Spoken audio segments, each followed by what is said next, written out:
Kamu pikir ini panti jompo? Saya bayar kamu untuk kerja, bukan untuk bawa beban ke kantor saya. Teriak Pak Bram, sang miliarder pemilik perusahaan. Pemuda itu tidak marah. Ia hanya menunduk, merapikan jilbab ibunya, dan menjawab dengan suara bergetar. Maaf Pak, saya tidak punya siapa-siapa lagi. Tapi percayalah, ibu saya adalah alasan perusahaan ini masih berdiri tegak hari ini. Pak Bram tertawa sinis. Namun, sedetik kemudian, sebuah rahasia besar terungkap dan membuat lutut sang miliarder lemas seketika. Sebelum kita masuk ke kisah lengkapnya yang akan menguras air mata ini, mari tunjukkan kepedulian kalian terhadap kasih sayang orang tua. Klik tombol subscribe dan like video ini sebagai bentuk doa agar kita semua bisa membahagiakan orang tua kita selagi mereka masih ada. Terima kasih bagi yang sudah mendukung. Mari kita lanjut ke cerita. Pukul 7.30 pagi di pinggiran Jakarta, gerbang besi PT Cakrawala Logistik baru saja dibuka. Di tengah deru mesin truk kontainer yang mulai memanaskan mesin, Aris tiba dengan sepeda motor tua yang suaranya sudah kepayahan. Namun, pemandangan pagi itu selalu sama dan selalu mengundang bisik-bisik dari rekan kerjanya. Di jok belakang motornya, terikat sebuah kursi roda lipat, dan di tengahnya duduk seorang wanita lansia dengan pandangan mata yang kosong namun teduh. Nama wanita itu adalah Ibu Siti. Aris, pria berusia 28 tahun yang bekerja sebagai staf pencatat barang di gudang nomor 4, selalu membawa ibunya bekerja. Bukan karena ia ingin pamer atau mencari simpati, tapi karena kondisi ekonomi dan keadaan Ibu Siti yang menderita demensia progresif tidak memungkinkannya meninggalkan sang ibu sendirian di kontrakan sempit mereka. Riz, masih nekat bawa ibu? Tegur keamanan gerbang, Pak Jono, dengan nada kasihan namun khawatir. Hati-hati, minggu ini Pak Bram, pemilik pusat katanya mau datang inspeksi. Kamu tahu sendiri kan, dia paling benci lihat hal-hal yang tidak ada hubungannya dengan pekerjaan. Aris hanya tersenyum tipis sambil merapikan jaket ibunya. Mau bagaimana lagi, Pak? Tetangga sebelah sudah pindah, tidak ada yang bisa dititipi. Saya hanya butuh satu sudut di gudang. Ibu tidak akan mengganggu siapapun. Aris menuntun kursi roda itu masuk ke dalam gudang yang luas dan dingin. Di pojok paling belakang, di antara tumpukan palet kayu kosong dan bayang-bayang rak tinggi, Aris telah menyiapkan sudut kecil. Sebuah tikar tipis, sebuah kipas angin kecil bertenaga baterai, dan sebuah radio tua yang menyetel siaran berita dengan volume sangat rendah. Di sana, Ibu Siti duduk dengan tenang. Aris memberinya sepotong roti dan botol air minum. Ibu tunggu di sini ya. Aris kerja dulu di depan. Kalau ada apa-apa, Ibu pencet bel ini. Bisik Aris sambil memberikan bel mainan kecil ke tangan ibunya. Sang ibu hanya menatapnya. Sesekali tersenyum tanpa makna yang jelas, lalu kembali menatap dinding beton gudang. Pekerjaan Aris sebagai staf gudang sebenarnya sangat berat. Ia harus memastikan ribuan paket keluar masuk dengan data yang akurat. Namun fokusnya selalu terbagi.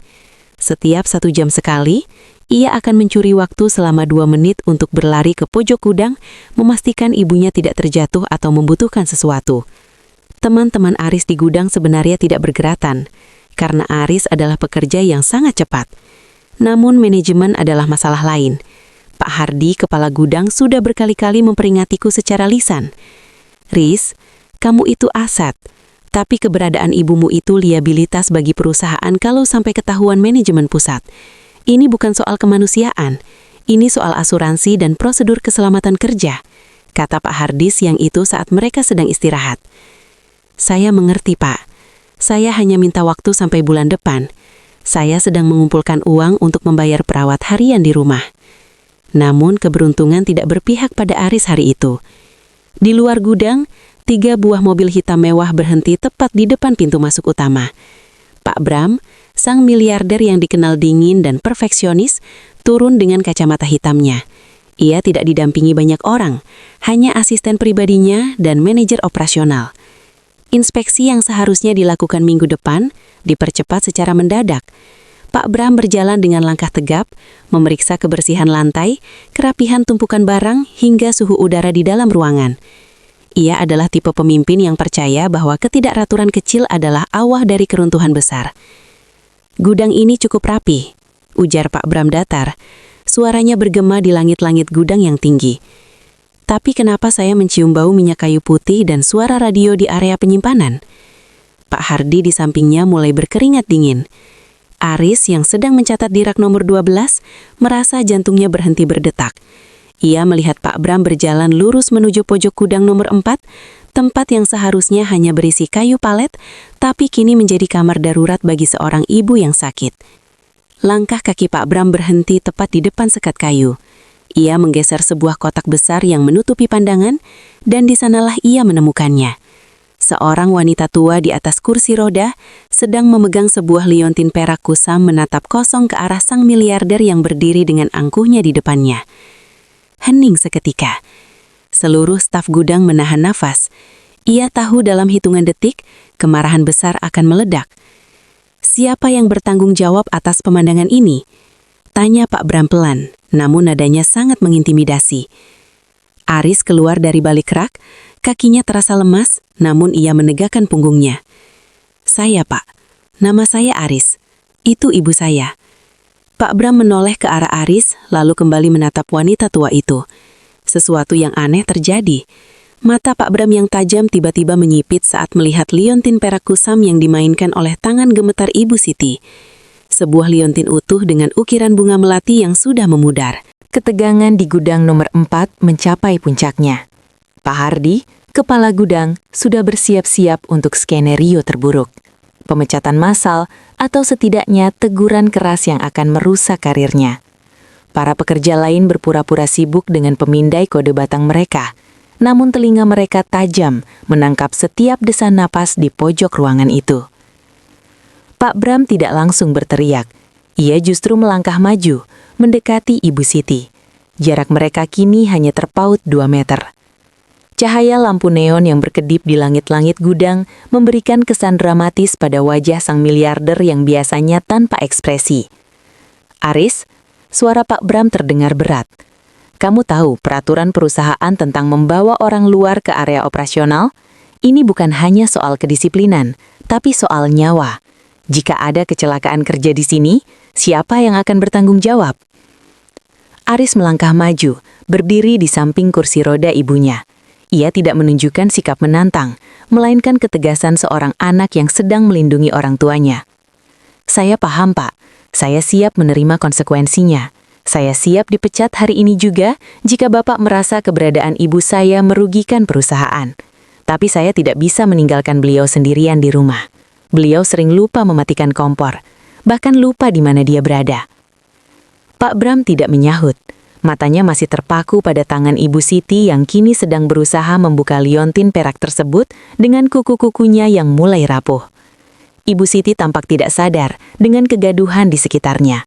Baginya, dunia saat ini hanyalah benda logam kecil di tangannya dan bayang-bayang orang di depannya yang terlihat seperti tamu dari masa lalu yang samar. Dari mana ibumu mendapatkan liontin itu? Tanya Pak Bram tiba-tiba. Pertanyaan itu di luar dugaan semua orang. Pak Hardi saling lirik dengan asisten Pak Bram. Aris mengerutkan kening, sedikit bingung dengan arah pembicaraan ini. Saya kurang tahu pasti, Pak. Ibu sudah memakai liontin ini sejak saya kecil. Beliau bilang, ini adalah satu-satunya barang berharga yang tersisa dari masa mudanya. Katanya, liontin ini punya kembaran, tapi beliau memberikannya kepada seseorang sebagai jaminan doa agar orang itu selamat. Tubuh Pak Bram tampak sedikit kaku. Ia teringat pada sebuah malam hujan di tahun 1999. Saat itu, ia hanyalah seorang pemuda yang melarikan diri dari kegagalan bisnis pertamanya. Ia kelaparan, tidur di emperan toko, dan hampir menyerah pada hidup. Seorang wanita penjual nasi uduk di pinggir jalan memberinya makan gratis selama seminggu. Saat ia memutuskan untuk merantau ke Jakarta untuk mengadu nasib terakhir kalinya, wanita itu memberikan sebuah liontin perak. Bawa ini, nak, kalau kamu benar-benar lapar dan tidak punya uang, jual saja. Tapi kalau kamu sukses, simpan ini sebagai pengingat bahwa kamu pernah dibantu oleh orang kecil. Suara wanita itu terngiang kembali di telinga Pak Bram. Pak Bram merugoh saku dalam jasnya.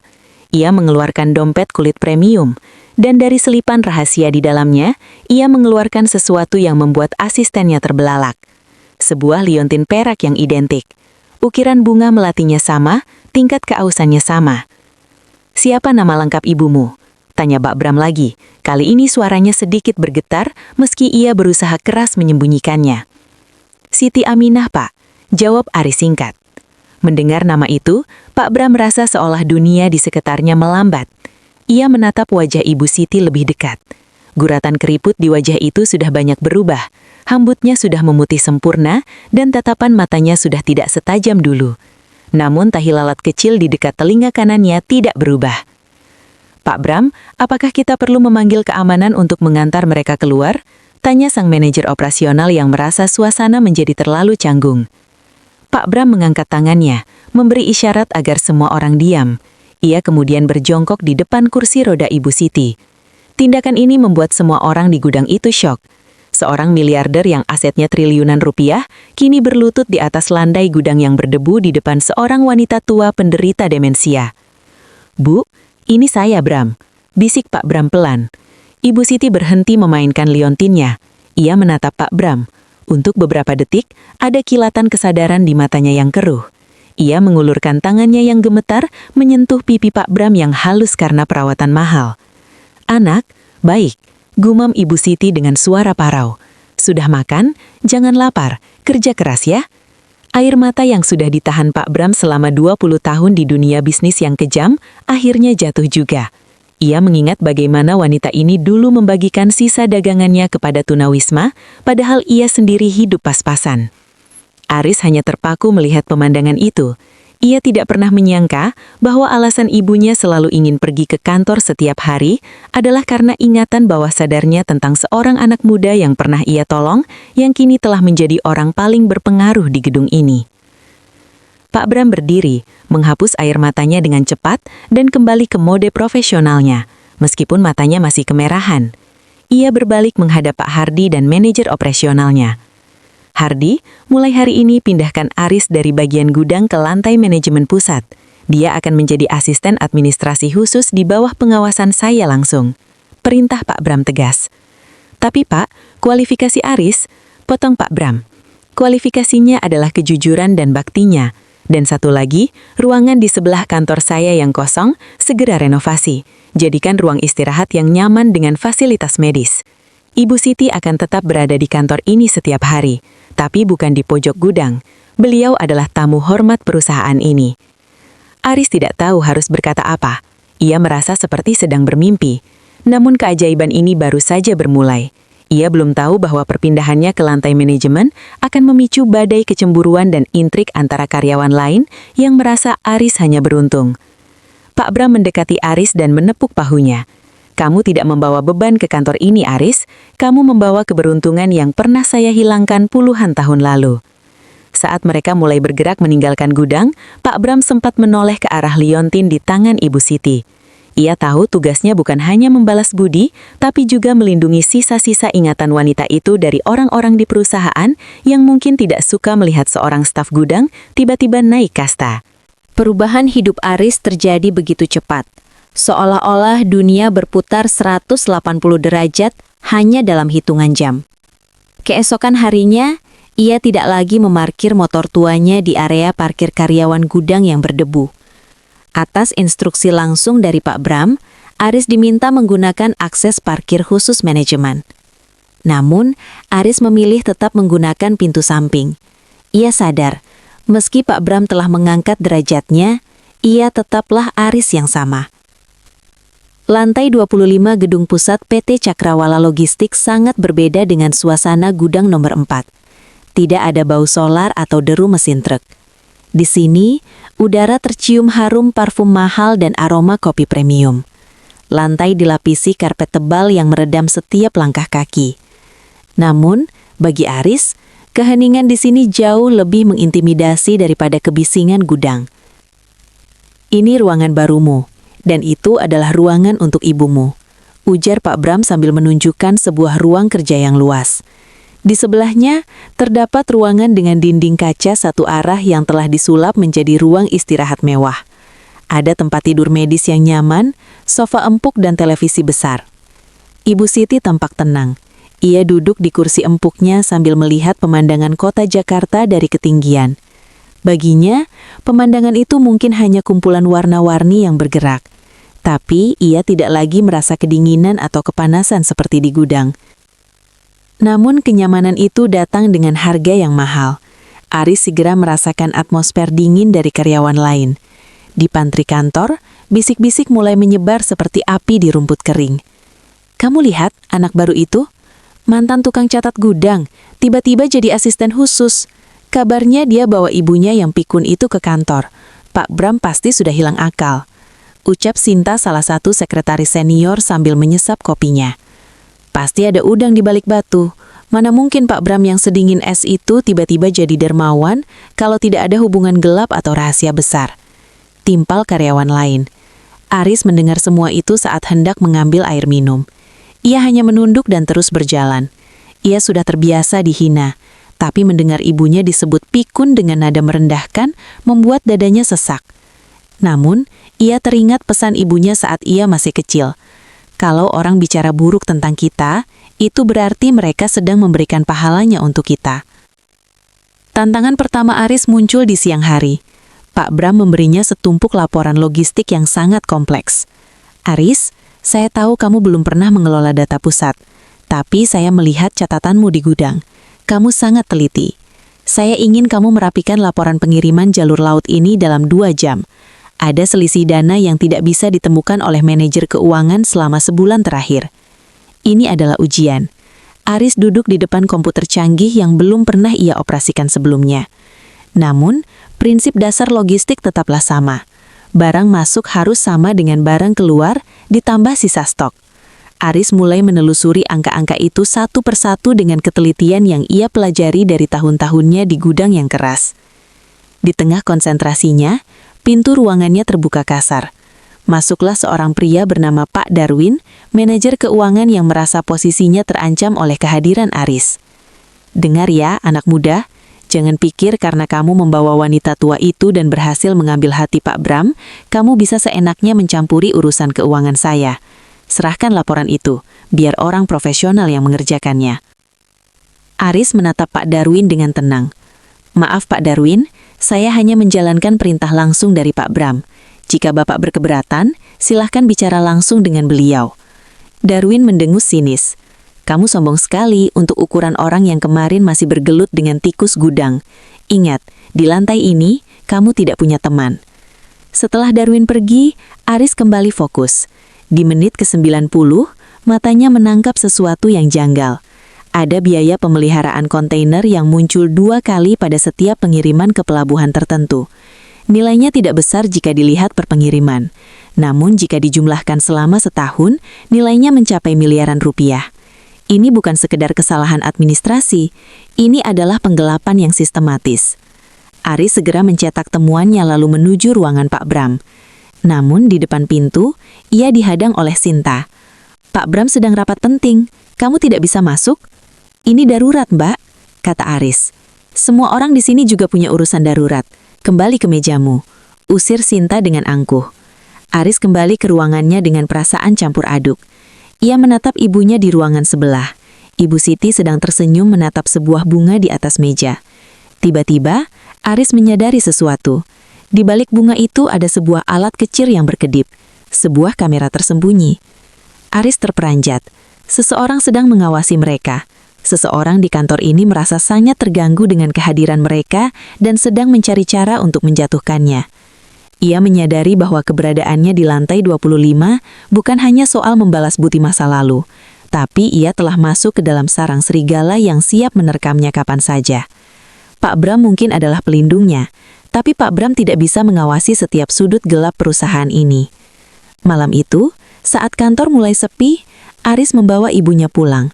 Namun saat menuju tempat parkir, ia melihat ban motornya telah diiris dengan sengaja. Di atas jok motor itu ada sebuah catatan kecil yang ditulis dengan huruf catak. "Pulanglah ke gudang sebelum sesuatu yang lebih buruk terjadi pada ibumu." Aris meremas kertas itu. Rasa takut sempat menghampirinya, tapi saat ia melihat ibunya yang tampak lelah namun bahagia setelah seharian di tempat yang nyaman, rasa takut itu berubah menjadi tekad. "Ibu jangan takut," bisik Aris sambil menuntun kursi roda ibunya menuju halte bus terdekat. Ia tidak tahu bahwa dari jendela lantai atas, Pak Bram memperhatikan mereka dengan tatapan yang sulit diartikan. Pak Bram tahu tentang ancaman itu, dan ia sengaja membiarkannya. Ia ingin melihat apakah Aris adalah emas yang murni atau hanya perak yang akan luntur saat digosok dengan keras. Tekanan di lantai 25 mulai terasa seperti jeratan leher yang perlahan menyempit. Setelah ban motornya dirusak, Aris menyadari bahwa musuhnya bukan hanya satu orang, melainkan sebuah sistem yang sudah nyaman dengan korupsi. Pagi itu, Aris datang lebih awal menggunakan transportasi umum, tetap dengan kursi roda ibunya yang ia dorong dengan penuh kesabaran. Setibanya di kantor, Aris tidak langsung menuju mejanya. Ia masuk ke ruangan Pak Bram dengan membawa berkas laporan yang ia temukan kemarin. "Pak," ujar Aris tanpa basa-basi, "saya menemukan kebocoran di jalur pengiriman laut. Ada biaya ganda yang diselipkan setiap minggu. Pelakunya sangat rapi. Mereka memecah nominalnya agar tidak memicu alarm sistem keuangan otomatis." Pak Bram menerima berkas itu, membacanya sejenak, lalu meletakkannya di meja. Ekspresinya tetap dingin. "Kamu tahu siapa yang bertanggung jawab atas bagian ini, Aris?" "Secara struktural, ini di bawah Pak Darwin, manajer keuangan," jawab Aris jujur. Pak Bram bersandar di kursi kulitnya. "Darwin adalah orang lama. Dia sudah ada di sini sejak perusahaan ini masih menyewa satu ruko kecil. Kamu adalah orang baru yang datang dari gudang membawa seorang ibu yang sakit. Jika saya menuduh Darwin berdasarkan laporanmu, seluruh manajemen akan memberontak. Mereka akan menganggap saya pilih kasih karena masalah pribadi di masa lalu." Aris terdiam. Ia baru sadar bahwa di dunia korporat, kebenaran saja tidak cukup. Kebenaran membutuhkan momentum dan bukti yang tak terbantahkan. "Simpan laporan ini. Jangan tunjukkan pada siapapun. Saya ingin kamu terus mengamati, tapi jangan mencolok. Dan satu lagi, Aris, berhati-hatilah dengan Shinta." Baru saja Aris keluar dari ruangan Pak Bram, ia berpapasan dengan Shinta. Wanita itu tersenyum manis, sebuah senyuman yang terlihat sangat kontras dengan tatapan sinisnya kemarin. "Aris, maaf soal kemarin ya, aku hanya sedang stres karena pekerjaan," kata Shinta sambil memberikan sebuah map plastik. "Ini ada dokumen operasional yang perlu tanda tangan Pak Bram segera. Karena kamu asisten khususnya, tolong bantu sampaikan ya, aku ada janji temu dengan klien di luar." Aris menerima map itu tanpa curiga. Ia melihat isinya, hanya beberapa lembar permohonan pengadaan alat tulis kantor. Ia meletakkannya di meja kerjanya karena Pak Bram baru saja pergi untuk rapat eksternal. Siang harinya, suasana kantor tiba-tiba gempar. Tim audit internal dan bagian keamanan datang ke meja Aris. Mereka tidak datang untuk menyapa, melainkan untuk melakukan penggeledahan. "Ada apa ini, Pak?" tanya Aris bingung. "Kami menerima laporan adanya dokumen rahasia perusahaan yang hilang dari meja Pak Darwin, dan ada saksi yang melihat seseorang dengan ciri-ciri seperti Anda masuk ke ruangan keuangan saat jam makan siang," ujar kepala keamanan dengan tegas. Aris terperangah. "Saya tidak pernah ke sana. Saya seharian di meja saya menjaga ibu saya." "Silakan periksa tas dan laci mejanya," perintah Pak Darwin yang tiba-tiba muncul di belakang tim audit dengan wajah penuh kemenangan. Mereka mulai menggeledah. Di dalam laci meja Aris, mereka menemukan map plastik yang diberikan Shinta tadi pagi. Namun isinya bukan lagi permohonan alat tulis, melainkan draft asli kontrak proyek pelabuhan yang sangat rahasia. "Ini dia," kata Darwin sambil mengangkat dokumen itu tinggi-tinggi. Seorang staf gudang yang baru sehari di kantor pusat sudah berani mencuri dokumen strategis. "Apa tujuanmu? Menjualnya ke kompetitor?" Aris menoleh ke arah meja Shinta, namun kursi wanita itu kosong. Ia baru sadar bahwa ia telah dijebak dengan sangat rapi. Shinta menukar isi map itu sebelum memberikannya kepada Aris. "Saya tidak mencurinya. Shinta yang memberikan map ini kepada saya." "Shinta? Dia sedang cuti setengah hari untuk urusan keluarga. Tidak ada yang melihat dia bicara denganmu pagi ini," jawab Darwin dingin. Kegaduhan itu membuat Ibu Siti terbangun dari tidurnya di ruang sebelah. Ia melihat anaknya dikelilingi banyak orang yang membentak. Meskipun pikirannya kacau karena penyakitnya, ia bisa merasakan ketakutan anaknya. Ibu Siti keluar dari ruangan, memegang tangan Aris dengan gemetar. "Aris, ayo pulang. Tempat ini jahat," bisik Ibu Siti dengan suara serak. Beberapa karyawan tertawa kecil mendengar ucapan wanita tua itu. Pak Darwin menatap Ibu Siti dengan jijik. "Bawa ibumu dan pergi dari sini, sebelum saya memanggil polisi. Kamu dipecat atas dasar pelanggaran berat." Aris merasa dunianya runtuh. Ia menatap rekan kerjanya, mencari satu saja wajah yang berempati. Namun yang ia temukan hanyalah tatapan menghina dan kepuasan atas jatuhnya si anak emas. Namun, tepat saat keamanan hendak menyeret Aris keluar, pintu lift terbuka. Pak Bram kembali lebih cepat dari jadwalnya. Ia melihat kerumunan di depan meja Aris. "Ada apa ini?" tanya Pak Bram, suaranya menggelegar membuat seisi ruangan hening. Darwin segera menghampiri bosnya. "Pak, Aris tertangkap basah mencuri dokumen proyek pelabuhan.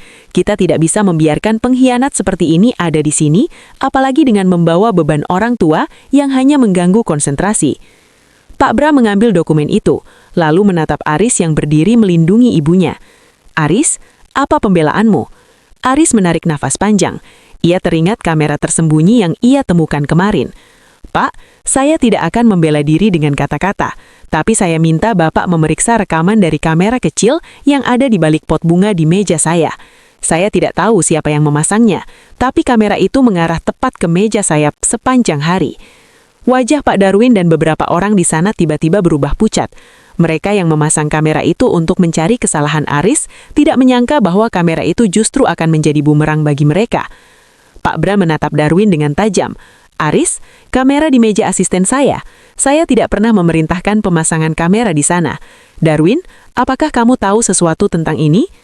Suasana yang tadinya memojokkan Aris kini berbalik arah.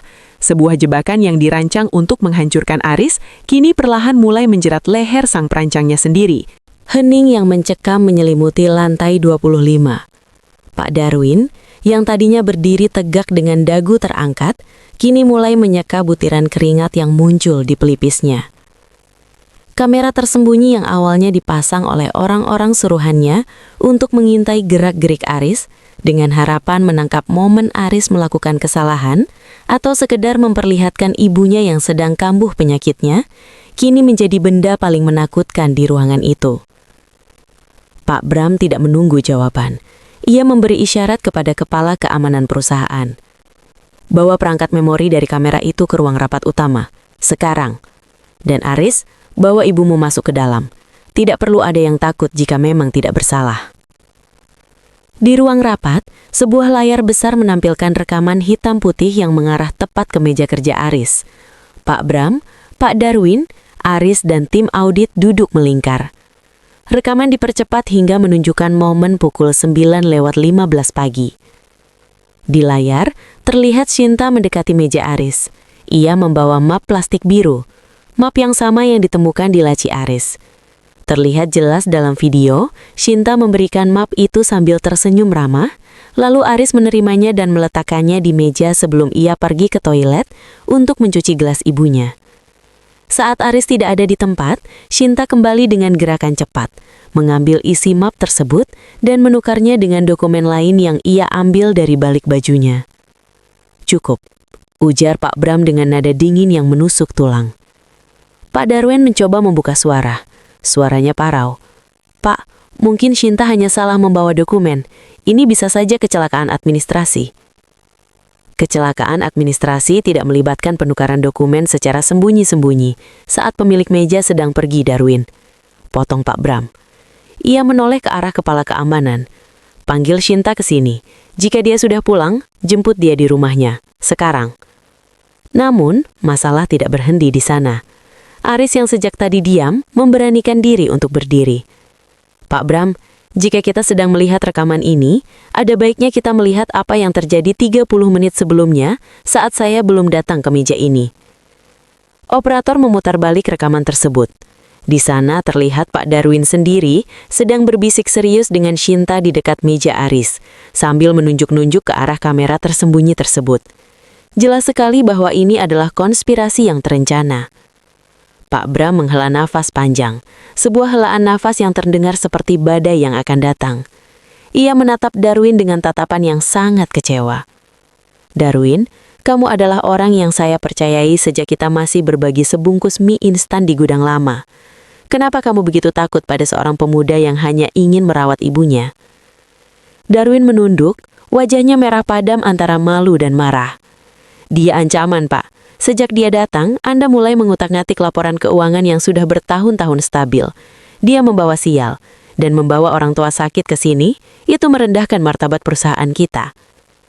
Mendengar kata-kata itu, Ibu Siti yang duduk di pojok ruangan tiba-tiba bergumam pelan. Uang bisa dicari, Nak, tapi hati yang jujur, kalau hilang, tidak bisa dibeli di pasar. Ucapan sederhana dari seorang wanita yang ingatannya sering hilang itu telak menghantam nurani siapapun yang ada di ruangan tersebut.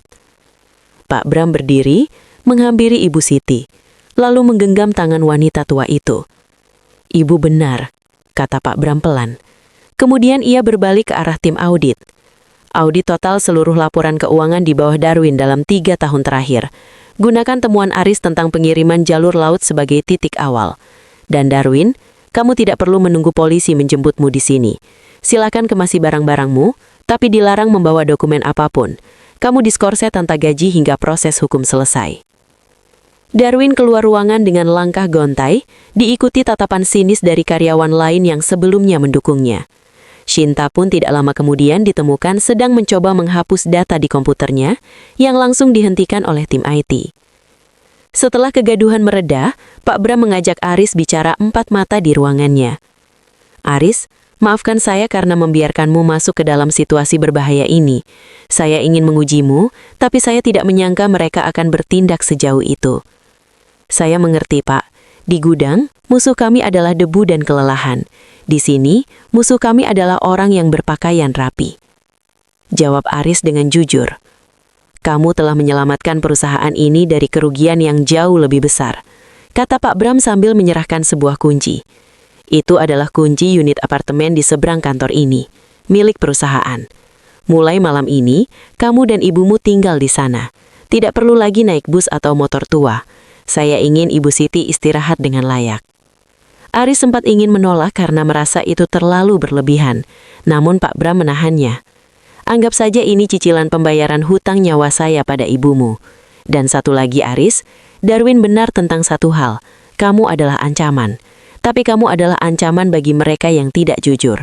Teruslah seperti itu." Malam itu, saat Aris menuntun ibunya memasuki apartemen mewah yang baru, Ibu Siti menatap lampu-lampu kota yang indah dari balkon. Ia tersenyum. Kali ini senyumnya terasa sangat sadar. "Aris, kita sudah sampai di rumah?" tanya ibunya. Aris memeluk pundak ibunya. "Iya, Bu, kita sudah sampai." Namun, di kegelapan malam, di sebuah rumah mewah yang lainnya, Pak Darwin sedang menelpon seseorang.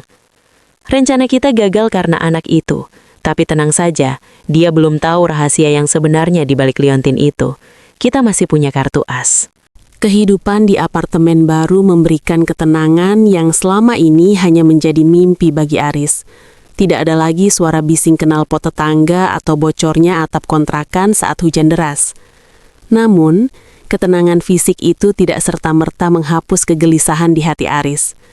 Ucapan Pak Bram tentang hutang nyawa dan reaksi berlebihan Pak Darwin terhadap ibunya mulai terasa ganjil. Pagi itu, saat Aris sedang merapikan kemejanya, ia melihat ibunya duduk di tepi ranjang, menggenggam liontin perak itu dengan sangat erat. Ibu Siti tidak sedang melamun. Ia tampak sedang berusaha mengingat sesuatu dengan sangat keras hingga keningnya berkerut. "Bu, kenapa?" tanya Aris lembut sambil berjongkok di depan ibunya. Ada kertas di dalam, Aris," bisik Ibu Siti. Suaranya terdengar lebih jernih dari biasanya. "Bapakmu bilang, jangan dibuka kecuali kalau kita benar-benar dalam bahaya." Aris tertegun. Selama puluhan tahun, ia mengira liontin itu hanyalah perhiasan perak biasa yang tidak bisa dibuka. Ia mengambil liontin itu dengan hati-hati. Dengan bantuan jarum kecil, Aris mencoba mencari celah di pinggiran ukiran bunga melati tersebut. Setelah beberapa kali mencoba, terdengar suara klik halus. Liontin itu terbelah menjadi 2. Di dalamnya bukan foto, melainkan sebuah gulungan kertas kecil yang sangat tipis, hampir seperti kertas rokok. Aris membukanya dengan tangan gemetar. Di sana tertulis deretan angka koordinat dan sebuah nomor registrasi tanah kuno. Di bagian bawahnya, ada stempel kecil bertuliskan, Proyek Cakrawala 1998. "Cakrawala?" gumam Aris. Itu adalah nama perusahaan Pak Bram. Aris segera membawa ibunya ke kantor. Sepanjang jalan, pikirannya berkecamuk. Jika liontin ini berhubungan dengan perusahaan Pak Bram jauh sebelum perusahaan itu menjadi raksasa, apa peran sebenarnya dari sang ayah yang sudah lama meninggal? Di kantor, Aris tidak langsung menuju mejanya. Ia langsung menemui Pak Bram yang sedang membaca laporan audit. Saat Aris meletakkan kertas kecil itu di atas meja, wajah Pak Bram yang biasanya tenang seketika berubah pucat. Ia berdiri dengan sentakan yang membuat kursi kerjanya terjungkal. Dari mana kamu mendapatkan ini? Suara Pak Bram bergetar, bukan karena marah, tapi karena keterkejutan yang luar biasa. Di dalam liontin ibu, Pak. Apa arti semua ini? Pak Bram berjalan menuju jendela besar, menatap ke arah pelabuhan di kejauhan. Aris, perusahaan ini tidak bermula dari modal saya sendiri. Dulu saya memiliki seorang mitra, seorang jenius yang ahli dalam strategi logistik. Dia adalah orang yang memiliki tanah di lokasi strategis yang sekarang menjadi pelabuhan utama kita. Nama pria itu adalah Ahmad. Aris merasa jantungnya berhenti berdetak. Ahmad adalah nama bapak saya. Pak Bram berbalik, matanya berkaca-kaca. Ya, Ahmad adalah sahabat terbaik saya. Saat krisis 98, perusahaan kami hampir hancur. Banyak orang jahat yang ingin merebut tanah itu secara ilegal. Ahmad bilang dia akan menyembunyikan sertifikat aslinya dan hanya memberikan koordinatnya dalam 2 liontin kembar. Ia memberikan 1 padaku dan 1 dibawa pulang untuk istrinya, Ibu Siti. Pak Bram melanjutkan dengan nada berat.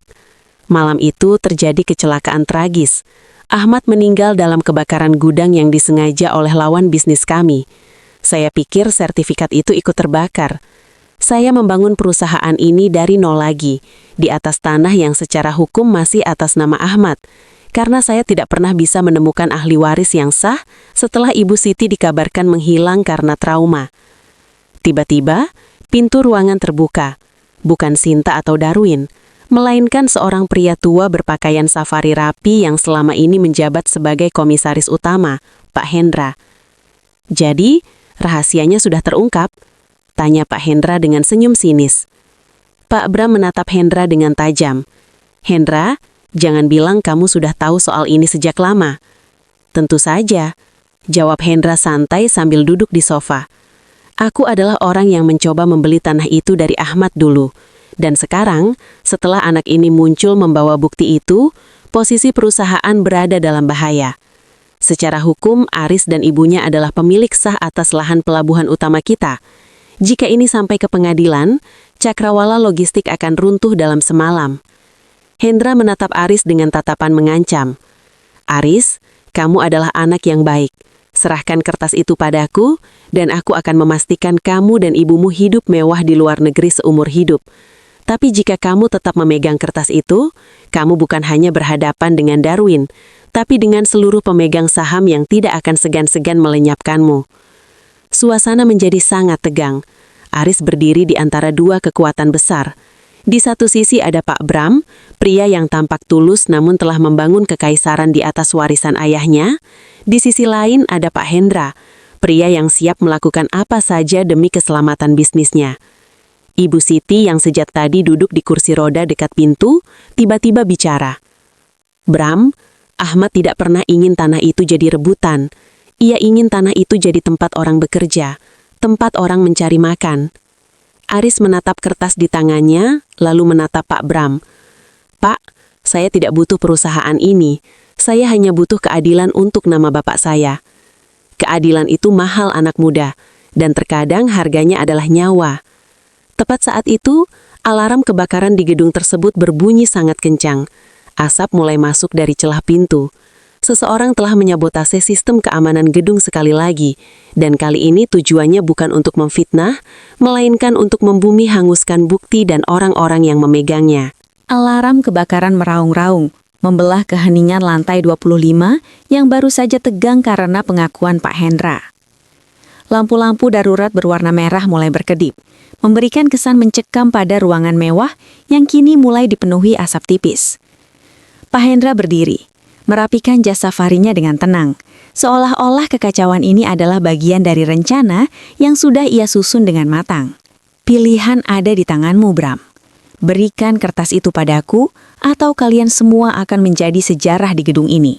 Ujar Hendra sambil melangkah menuju pintu keluar pribadi yang terlindung dari sistem penguncian otomatis. Pak Bram tidak menjawab. Ia segera menghampiri Aris yang sedang berusaha menenangkan Ibu Siti. Aris, jangan lewat lift, itu jebakan. Hendra pasti sudah mematikan sistem lift dan menguncinya di tengah-tengah. Lalu kita lewat mana, Pak? Ibu tidak bisa menuruni tangga darurat dari lantai 25. Seru Aris panik sambil mendekap ibunya. Pak Bram menatap sekeliling. Ia teringat pada sistem peluncuran darurat atau fire chute yang baru saja dipasang di balkon belakang ruangannya untuk evakuasi VIP. Ikuti saya, kita ke balkon. Mereka berlari menembus asap yang mulai menebal. Aris menggendong ibunya di punggung, sementara kursi roda ditinggalkan begitu saja. Di balkon, angin kencang Jakarta menerpa wajah mereka. Di bawah sana, terlihat beberapa mobil pemadam kebakaran mulai berdatangan, namun posisi mereka terlalu tinggi. Aris, dengar saya, kata Pak Bram sambil membuka kotak darurat. Kertas koordinat itu, kamu harus melindunginya dengan nyawamu. Itu bukan hanya soal tanah, itu adalah bukti konspirasi pembunuhan ayahmu oleh kelompok Hendra. Bapak tahu siapa yang membunuh bapak saya? Tanya Aris dengan nafas terengah-engah. Saya baru menyadarinya sekarang. Hendra bukan hanya mitra bisnis, dia adalah dalang yang membakar gudang itu 25 tahun lalu. Dia ingin menghapus jejak kepemilikan Ahmad agar dia bisa menguasai lahan itu lewat perusahaan cangkang miliknya. Jelas Pak Bram dengan penuh penyesalan. Tiba-tiba, pintu balkon didobrak paksa dari dalam. 2 orang pria berbadan tegap, suruhan Hendra muncul dengan masker gas dan pentungan besi. Mereka tidak membawa senjata api, mungkin agar kematian Aris dan Pak Bram nantinya tetap terlihat seperti kecelakaan akibat kebakaran. Serahkan kertasnya, atau kami lempar kalian dari sini, teriak salah satu pria itu. Aris mundur hingga ke tepi pagar balkon. Di punggungnya Ibu Siti berbisik pelan, jangan takut nak, malaikat bersama kita. Dalam situasi terdesak, Pak Bram menunjukkan keberaniannya. Ia menerjang salah satu pria itu untuk memberi waktu bagi Aris. Aris, turun sekarang. Gunakan selongsong evakuasi itu. Aris ragu meninggalkan Pak Bram namun sang miliarder berteriak. Pergi, selamatkan ibumu dan nama ayahmu. Saya akan menyusul. Aris meluncur masuk ke dalam selongsong evakuasi kain raksasa yang menjulur ke bawah. Di dalam lorong kain yang gelap dan sempit itu, ia memeluk ibunya erat-erat. Rasa takut akan ketinggian kalah oleh tekad untuk bertahan hidup. Di tengah peluncuran, ia mendengar suara ledakan kecil dari arah kantor pusat. Sepertinya Hendra benar-benar ingin meratakan semuanya. Saat mencapai lantai dasar di area belakang gedung yang sepi, Aris segera keluar dari selongsong evakuasi. Ia tidak menunggu Pak Bram. Ia tahu jika ia tertangkap di sana, semuanya akan sia-sia. Dengan sisa tenaga yang ada, Aris menggendong ibunya lari menuju gerbang belakang, menembus kerumunan orang yang panik. Ia tidak menuju rumah atau apartemen. Ia tahu musuhnya sudah menunggu di sana. Aris teringat pada satu tempat, gudang nomor 4 di pinggiran kota. Tempat yang paling ia benci namun merupakan tempat di mana ia memiliki banyak teman-teman buruh yang setia. Setibanya di gudang dengan menumpang truk sayur yang lewat, Aris disambut oleh Pak Jono dan rekan-rekan lamanya. Wajah mereka terkejut melihat Aris yang penuh jelaga dan menggendong Ibu Siti. Aris, ada apa? Kami dengar kantor pusat terbakar. Seru Pak Jono. Pak Jono, tolong saya. Sembunyikan ibu saya di dalam bunker penyimpanan dingin. Ada orang besar yang ingin mencelakai kami. Pinta Aris dengan suara serak. Buru-buru gudang yang selama ini sering dibantu Aris tidak banyak tanya. Mereka segera membentuk barikade manusia di depan pintu masuk gudang. Mereka tahu Aris adalah orang baik, dan bagi mereka, Aris adalah bagian dari keluarga gudang. Namun hanya berselang 1 jam, 3 mobil hitam besar berhenti di depan gudang. Pak Hendra turun dengan wajah yang tidak lagi tenang. Di sampingnya, Pak Darwin yang tampak dendam menunjuk-nunjuk ke arah gudang. Aris, keluar kamu. Jangan libatkan orang-orang miskin ini dalam urusanmu, teriak Darwin menggunakan pengeras suara. Aris keluar dari kegelapan gudang. Ia berdiri di depan ratusan buruh yang memegang balok kayu dan kunci Inggris. Aris tidak lagi terlihat seperti staf gudang yang lemah. Di tangannya, ia memegang liontin perak ayahnya yang kini telah terbuka. Pak Hendra, Saya tidak akan memberikan kertas ini. Dan Anda perlu tahu satu hal, saya tidak sendirian. Saat saya meluncur tadi, saya sempat mengirimkan foto koordinat dan dokumen di dalam liontin ini ke seluruh media massa di Jakarta melalui ponsel saya. Wajah Hendra seketika pucat pasi. Kamu berbohong. Cek ponsel Anda sekarang, Pak. Beritanya sudah naik. Skandal proyek Cakrawala 1998. Nama Anda disebut sebagai tersangka utama. Lanjut Aris dengan nada dingin. Tiba-tiba, dari belakang mobil-mobil hitam itu terdengar sirene polisi yang sangat banyak. Bukan polisi suruhan Hendra, namun tim khusus dari Polda yang bergerak cepat karena bukti digital yang dikirimkan Aris telah sampai ke tangan yang tepat. Hendra mencoba lari, namun Pak Jono dan para buruh gudang dengan cepat mengepung mobilnya. Tidak ada jalan keluar bagi penguasa yang selama ini merasa tak tersentuh. Di tengah hiruk-pikuk penangkapan itu, sebuah ambulan datang. Pak Bram keluar dari sana dengan berban di kepalanya. Ia selamat, meski luka-luka. Ia berjalan mendekati Aris dan Ibu Siti yang baru keluar dari bunker. Pak Bram menunduk di depan Ibu Siti. Ibu, hutang saya sudah lunas. Sekarang, kebenaran sudah berdiri di tempatnya. Badai yang mengguncang menara Cakrawala akhirnya mereda. Berita tentang penangkapan Pak Hendra dan pengungkapan skandal 1998 menjadi tajuk utama di setiap stasiun televisi selama berminggu-minggu. Publik dikejutkan oleh kenyataan bahwa sebuah kekaisaran logistik raksasa ternyata berdiri di atas tanah milik seorang buruh jujur yang dikhianati. 1 bulan kemudian, suasana di gedung pusat sudah jauh berbeda. Pak Bram yang pulih dari luka-lukanya memutuskan untuk melakukan restrukturisasi total. Namun, kejutan terbesar bukanlah pada sistem perusahaan, melainkan pada status kepemilikan lahan pelabuhan utama. Berdasarkan bukti otentik dari dalam liontin dan pengakuan di bawah sumpah, pengadilan secara sah menetapkan Aris dan ibunya sebagai pewaris tunggal tanah strategis tersebut. Namun, Aris tidak silau dengan angka triliunan rupiah yang kini melekat pada namanya. Pada suatu sore yang cerah, Aris mengundang Pak Bram dan rekan-rekan lamanya dari gudang nomor 4 ke lokasi pelabuhan. Di sana, di atas sebuah bukit kecil yang menghadap ke laut lepas, Aris telah membangun sebuah monumen kecil. Bukan monumen mewah, melainkan sebuah prasasti batu dengan ukiran bunga melati yang sama dengan liontin ibunya. Pak Bram, ujar Aris sambil menatap hamparan kontainer di bawah sana. Saya memutuskan untuk tidak menjual tanah ini, juga tidak akan meminta Bapak membayar sewa yang akan mencekik perusahaan. Ayah saya, Ahmad, ingin tempat ini menjadi sumber penghidupan bagi banyak orang. Jadi saya akan mengubah status lahan ini menjadi yayasan warisan Ahmad. Pak Bram menatap Aris dengan rasa hormat yang mendalam. Apa rencana yayasan itu, Riz? Sebagian besar keuntungan dari operasional pelabuhan ini akan dialokasikan untuk asuransi kesehatan buruh, sekolah gratis bagi anak-anak karyawan gudang, dan pembangunan pusat perawatan bagi lansia penderita demensia. Tidak boleh ada lagi anak yang harus memilih antara bekerja atau merawat ibunya. Mereka harus bisa melakukan keduanya dengan layak. Tiba-tiba Ibu Siti yang duduk di kursi roda di samping mereka menarik ujung kemeja Aris. Hari itu wajahnya tampak sangat berseri. Angin laut seolah membawa kembali fragmen-fragmen ingatannya yang telah lama hilang. Ia menatap Pak Bram cukup lama, lalu tersenyum sangat lebar. Bram, kamu sudah tumbuh besar. Kamu sudah jadi anak yang baik seperti yang Ahmad harapkan. Pak Bram tersedak oleh emosinya sendiri. Ia berlutut di depan Ibu Siti, mencium tangannya dengan penuh syukur. Terima kasih, Bu. Terima kasih sudah tetap bertahan sampai saya bisa menebus kesalahan saya. Ibu Siti kemudian menoleh ke arah Aris.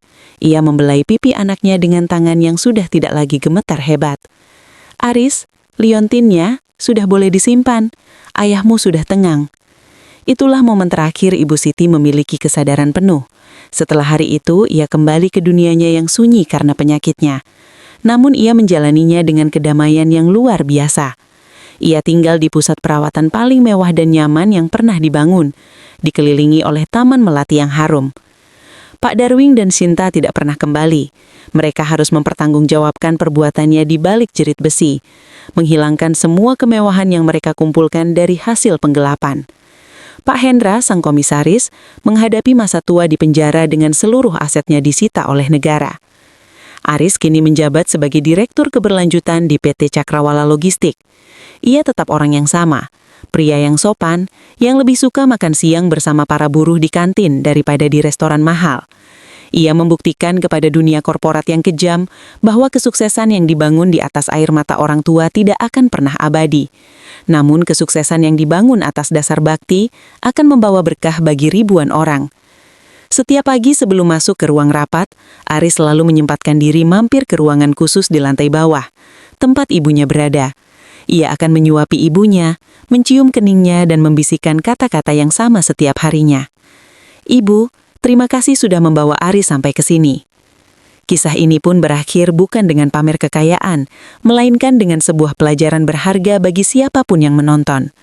Bahwa setinggi apapun jabatanmu, surgamu tetap berada di bawah kaki ibumu. Dan kejujuran, meski seringkali terhimpit, akan selalu menemukan jalannya untuk bersinar. Jika kisah ini menyentuh hati kalian, jangan biarkan berhenti di sini. Bagikan video ini kepada teman atau keluarga sebagai pengingat untuk selalu menyayangi orang tua kita. Jangan lupa subscribe untuk kisah-kisah inspiratif lainnya. Sampai jumpa di video berikutnya.